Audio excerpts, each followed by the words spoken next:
I want to suck your blood. That's Count Dracula, by the way. On with the video.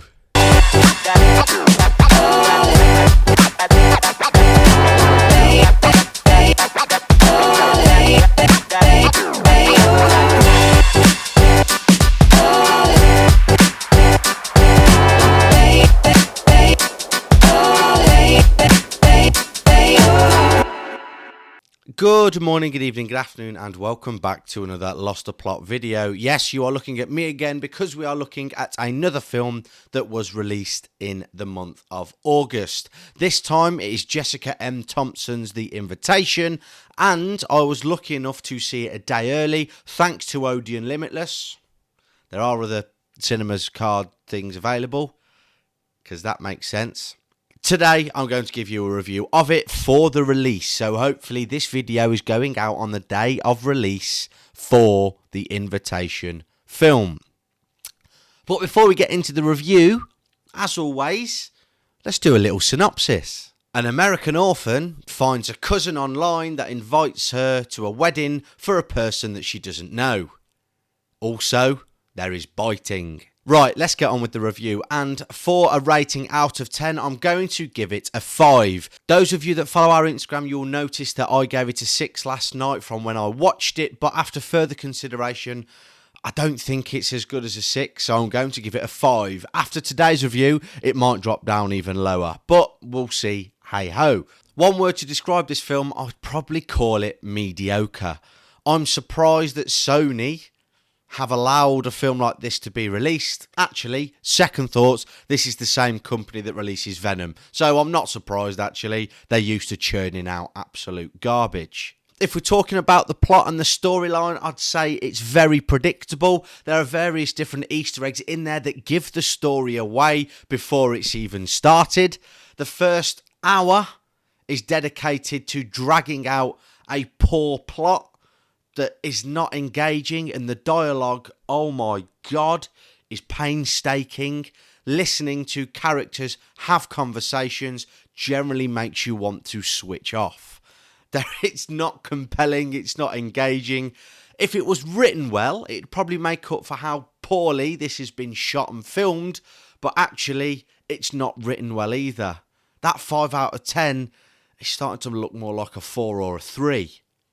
The story's also lackluster, and it involves so many cliches to do with the horror genre, and more importantly, the romance. My God, you talk about cringeworthy dialogue and cringeworthy filming. This film's romance between two characters genuinely is hard to watch. Really, really hard to watch. Will they, won't they sequences? I'm fed up of them. Really, really am. Stick to the horror, because the romance just turned this story really bad. Don't get me wrong, there were parts where it was tense and there was that element of mystery. I went into this film without watching the trailer, without seeing anything to do with it, and I thought the first, well, that's a complete and utter lie. The first act is dog water. I wouldn't wash the dishes in it. It's terrible. But the second act, you do start to get that element of mystery in there, and you do start to see those elements of gothic and horror, which is nice because, like I say, there are bits of suspense, and you do get a couple of jump scares in there as well. But ultimately, the story seems fairly watered down. The story fell apart after the twist towards the end of Act 2. Like, all mystery fell out the window, all suspense fell out the window.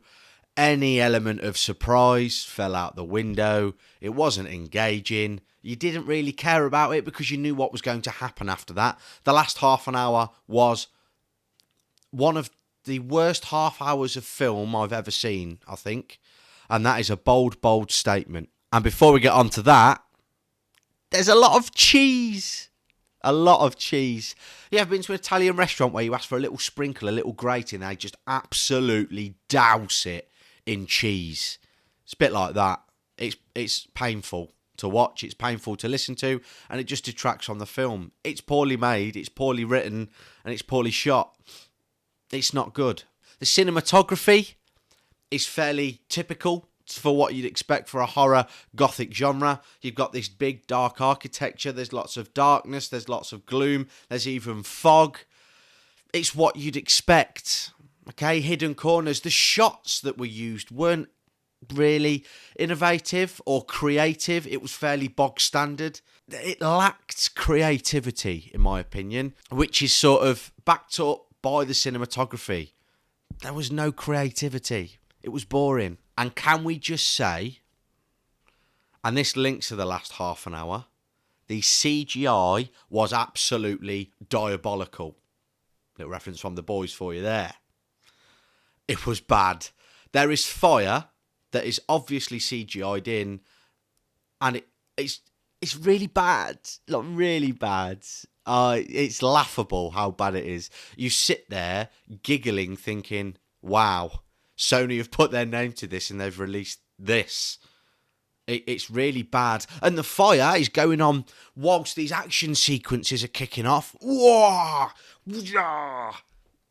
No, the action sequences are terrible. Me and my sister could come up with a better action sequence, and I'd put money on that. Like or comment if you'd like to see that, actually. We'll do an action sequence if you guys want to see it. It'd be choreographed better, and it'd look better, and then we'll release it on here. How about that? But yeah, the action sequences were not good. The characters ended up doing things that they wouldn't do. There was no real gore or intent. I've said it was a 5, but now I'm starting to think, actually, it's not a 5. It's more like a 4, maybe even a 3. And finally, for a vampire movie, it lacked gore. It lacked blood. It lacked so much mystery. I wouldn't go and watch it if I was you. I come out of the cinema actually thinking that it wasn't too bad, that it was entertaining, but on further reflection, it's not very good.